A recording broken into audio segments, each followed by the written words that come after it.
preparations underway for embarking on our Alaska cruise. The ropes are being removed from the dock and pulled aboard the ship. Yeah, we're moving. Are we moving? Yes. I'm watching. Yeah. I think that's what that... Don't take my phone. Now we can see how far we've come from the dock.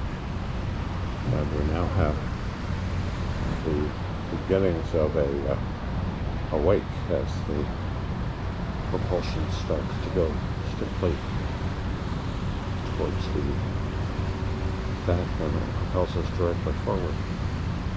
So doesn't seem very impressive yet, but I suspect it's at a very slow speed to get us through the sound. I wonder if the sun has...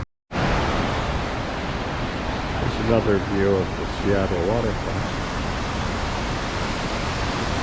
The Seattle wheel of the sports stadium there on the right.